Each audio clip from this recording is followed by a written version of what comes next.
Welcome back, everybody, or welcome if you are just now stumbling across my videos. My hair is in my face. For today's video, it's not so much of a true crime story and more of a sad ending type of thing. Obviously they're all sad endings, but there's no crime involved.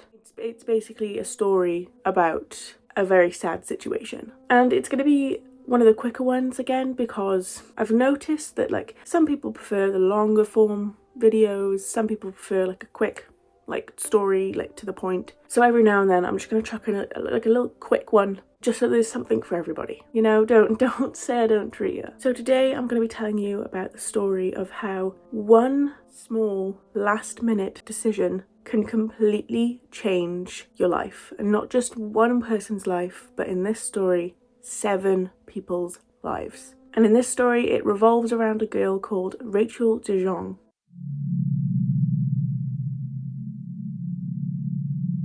Okay, where do we start?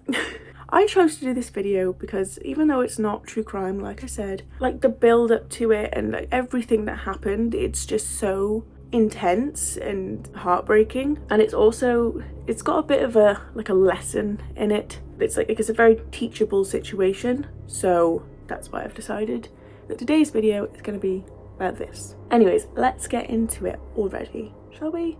So we're looking at 7 people, a group of friends all around college age and living in New Zealand. The date is February 6th, 2017, so not that long ago at all. And the group are packing up their cars to head back to Auckland, the city in New Zealand. It's not too far of a drive, it's only 3 hours, depending if you like driving and road trips. And the reason why they went away for the weekend was because they went to Lake Tiki-Tapo for a concert, music event called Flowchella. Now, Flowchella, it's basically Coachella. If you don't know what Coachella is, it's like a music festival, a big music festival where you just go and listen to your favourite artists perform. So Flowchella was basically they'd be on a lake in rubber dinghies and floaty things, just listening to music. It's the same thing, just on water.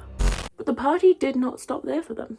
They decided that they wanted to head back to a relative's house that lived nearby and have a bit of an after party. Just the group, but still a little after party. They carried on drinking, socialising, all that type of stuff, and then all ended up going to bed just after midnight. So it was kind of an early night for them because they all decided that they wanted to get up early the next day so that they could just get on the road as soon as possible to beat the holiday traffic. Because the day that I spoke about, February 6th, is actually a national holiday in New Zealand called Waitangi Day. If you're from New Zealand or you know how to pronounce it, I'm very sorry that I've butchered it. It's to commemorate the signing of the Treaty of Waitangi, the founding document of the country.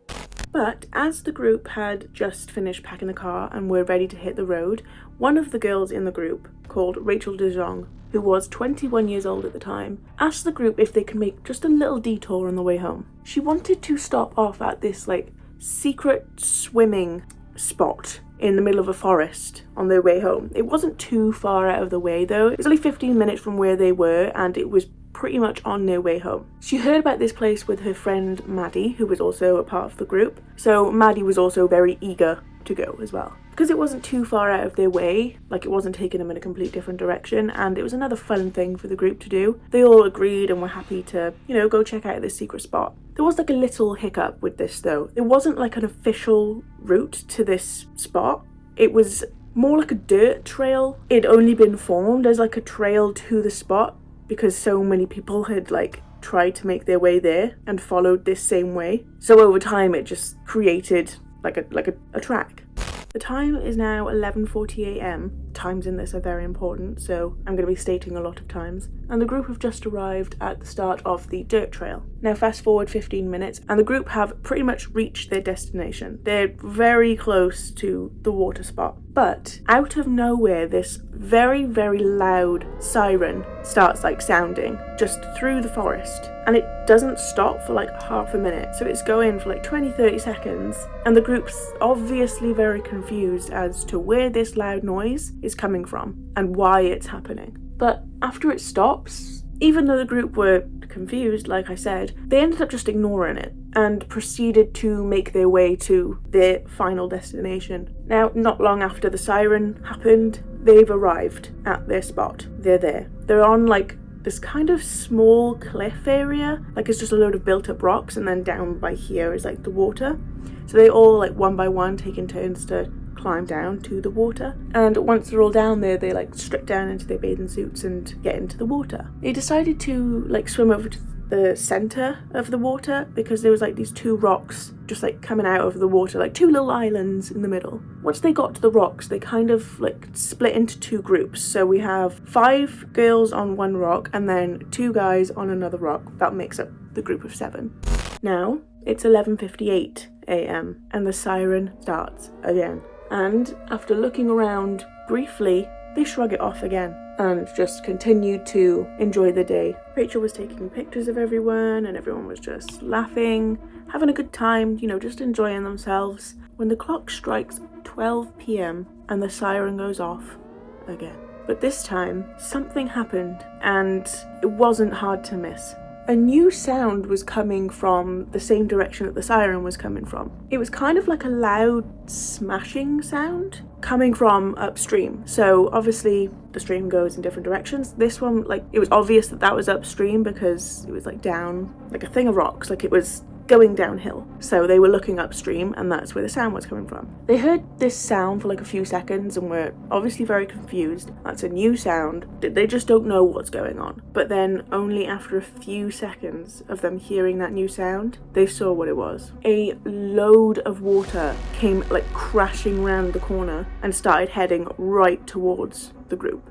And as you can imagine, it didn't take very long for the water to reach them. And the water of the little swimming spot that they were at was now rising. They're on the rocks still, but the water is like, it's making its way up to them. Now the group really didn't know what to do in this situation, and I can't imagine many of us would. But I don't know if I'd do what they did, because they stayed put. They all came to the conclusion that this couldn't possibly go on for much longer and that they should all just stay on the rocks that are now, like, you know, submerged in water. But I mean, obviously, I've never been in that situation. So in my mind, just thinking about that situation, I'm saying, yeah, I would just try and get as far away from it as possible. But I don't know, because I haven't been in that situation. I don't know what me and my friends would do in that scenario. They chose what was right for them, so all we can go off is that.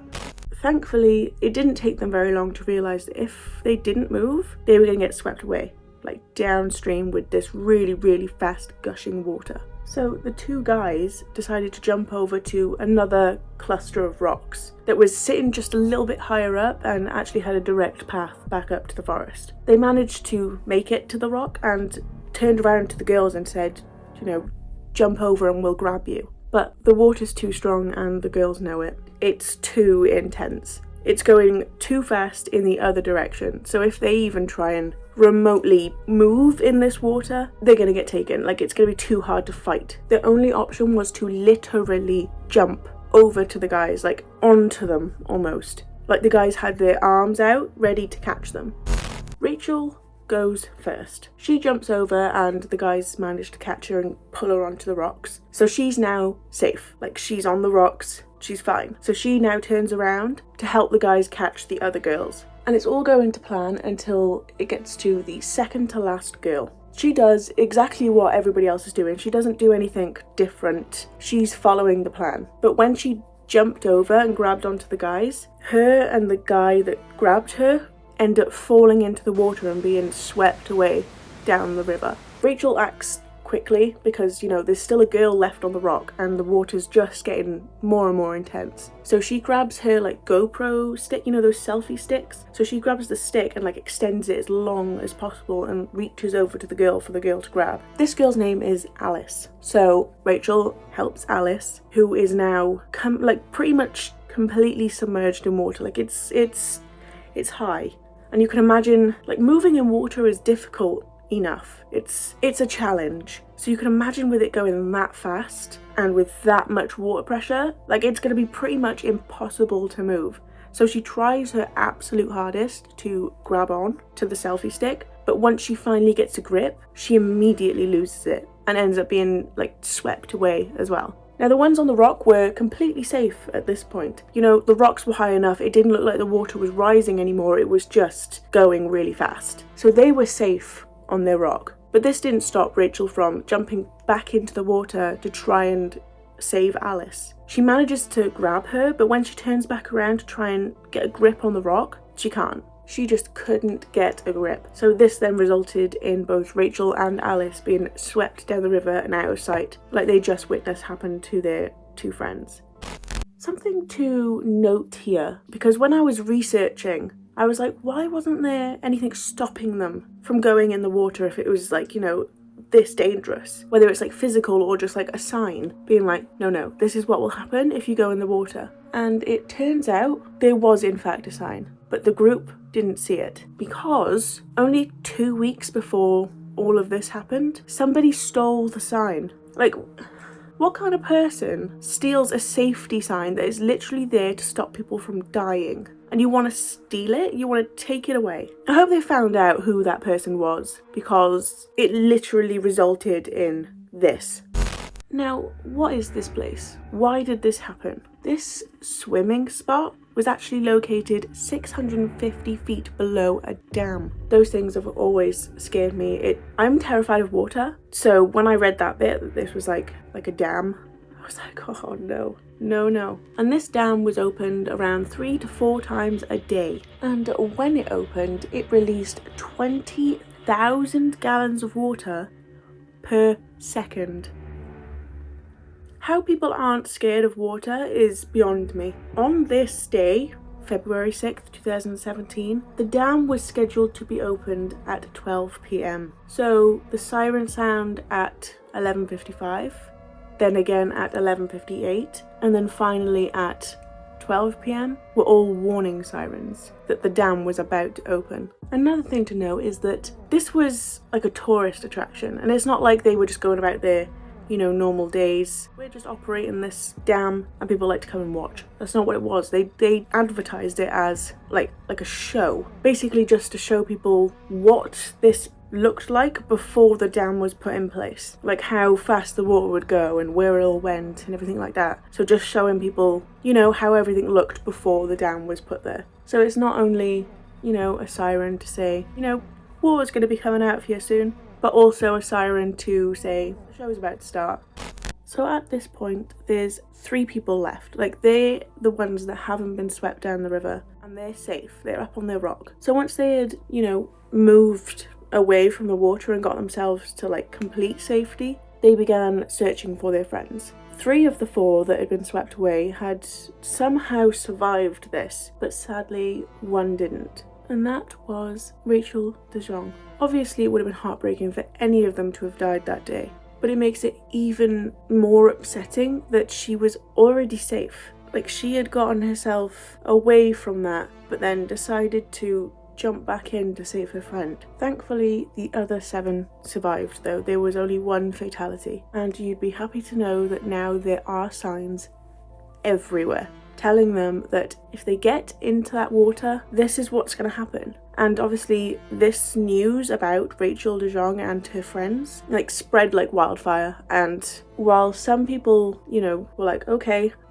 good to know and stay clear, there are still a lot of people sneaking in and having fun in this secret swimming spot. Let's just hope that when they hear the siren, they're out of there. They don't just brush it off, because now they know exactly what that siren means.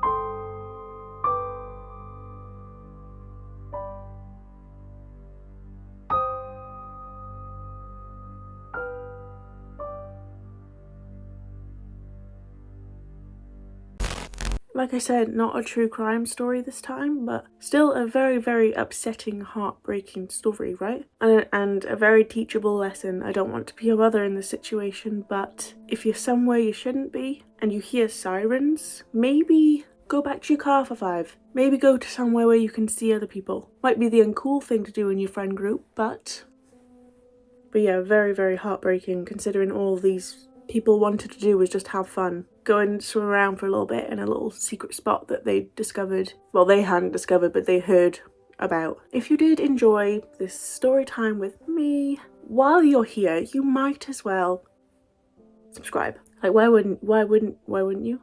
I hope you're having a lovely day, evening, pre-evening, nighttime, whatever time of day it is for you. I hope it's going absolutely perfect for you, and I shall leave it here. I won't babble on for too long. I'm gonna love and leave you. So yeah, I will see you in the next one, and love you, bye.